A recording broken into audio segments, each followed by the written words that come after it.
এর আগে গত 12ই জুন বনগাঁ বাংলাদেশ সীমান্ত থেকে জঙ্গি সন্দেহে এক পাকিস্তানিকে গ্রেপ্তার করা হয়। বেঙ্গল এসটিএফ এর হাতে গ্রেপ্তার পাক নাগরিক রানা রাউফ ওয়াহাব আলম।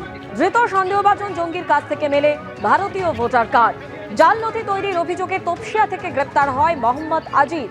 পাকিস্তান থেকে 2012-এ নেপাল হয়ে ভারতে ঢোকে রানা রাউফ।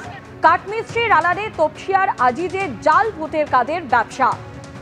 আইএসআই এর চর হিসেবে রাজ্যে ঢুকে সেনা ও রেলের উপর নজরদারি। পাকিস্তানি জঙ্গি সন্দেহে ধৃত রানা রাউফকে গ্রেপ্তারের পর দাবি বেঙ্গল এসটিএফ এর। কিভাবে এসেছিল টাকার যোগান, কেন বাংলাদেশে পালাচ্ছিল রানা? ধৃত রানার সঙ্গে আইএসআই যোগের অভিযোগে উত্তর খুঁজছে পুলিশ।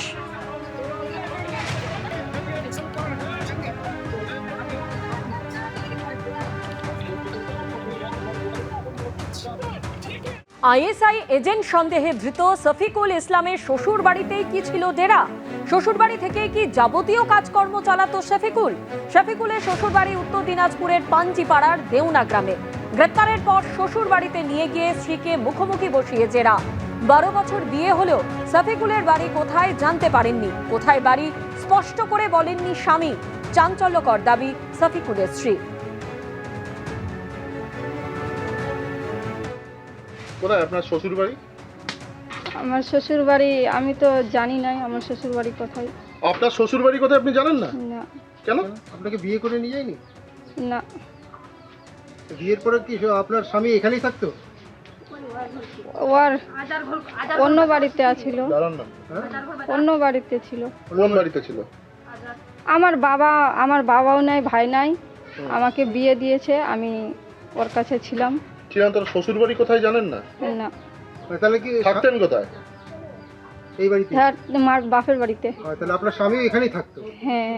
আচ্ছা। তো এখন না, এই 2 বছর থেকে, হ্যাঁ আগে থাকছিল 2 বছর থেকে। 2 বছর ধরে এখন থাকে না। মানে পুলিশ অ্যারেস্ট করার পর আপনার স্বামীকে এখানে নিয়ে আসছিল? হ্যাঁ, নিয়ে আসছিল। কোথায় নিয়ে আসছিল?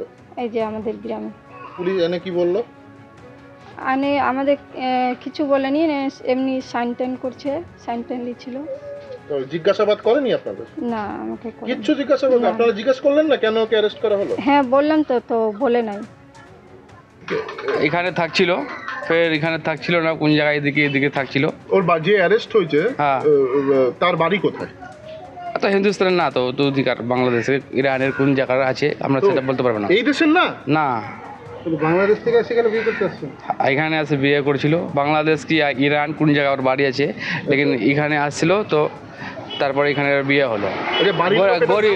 গরিব ছেলে ছিল, গরিব মেয়েটা খুবই গরিব, আর বাবার নাই মেয়েটার। এই বাড়িতে কতদিন ধরে আসে? লাস্ট কবে দেখছেন আপনি? ওকে দেখা তো আমার 2-3 সাল হয়ে গেল। এখানে আসেন এখন? না, আসতো না? হ্যাঁ, আগে তো এখানে থাকছিল।